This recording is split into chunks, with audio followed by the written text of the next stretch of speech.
भारत में ट्रेन को देशर लाइफलाइन कहुए।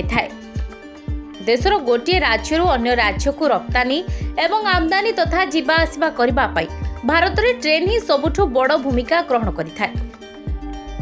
देश में कोटी कोटी लोक ट्रेन उपर निर्भर करिथांती, किंतु जानिछंती कि आम देश भारत में एपरी ट्रेन रही जो 5 स्टार होटेल सुविधा मिलता है आ यार भड़ा मध्य सबुठु महंगा।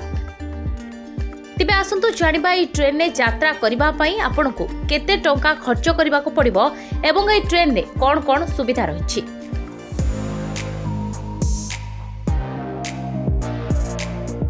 देशर सबुठु सुंदर एवं एक्सपेंसिव ट्रेन कहा जाउतबा ट्रेन ना हेउछि महाराजा एक्सप्रेस। एई ट्रेन पर्यटकों को उद्देश्य रे इंडियन रेलवे कैटरिंग एवं टूरिज्म कॉर्पोरेशन द्वारा चली थाए। एई ट्रेन बाहरु देखिबाकू जेतिकी सुंदर भितरु देखिबाकू मध्य सेतिकी सुंदर। ट्रेन भितर कोनोसी आलिशान होटेल रु कम नुहे। ट्रेन भितरे पशु पशु ही यात्री को मन खुशी हो जाय थाए। ट्रेन भितर को गले लागिबो सते जेमिति गोटे राजवास। एई ट्रेन भितरे डिलक्स केबिन, रेस्टोरेंट, लॉज, बार भली अनेक सुविधा मिली थाए। तेबे एई ट्रेन 4टी अलग अलग रूट रे यात्रा करिथाए। एथरे पर्यटक 7 दिन बिताई थांती, जेउथिपाई यात्री को 5 लाख रु आरंभ करी 20 लाख पर्यंत भड़ा देबाक पड़िथाए।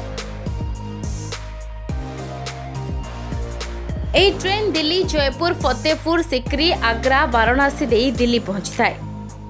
7 दिन एवं 6 रातिर एई यात्रा बेस मजादार होइथाए। महाराजा ट्रेन ने यात्रा करबा पई यात्री को रेलवे स्टेशन जिबाकू पड़ि न थाए। आपण घरे बसी महाराजा एक्सप्रेस रो टिकेट बुकिंग करि पारिबे।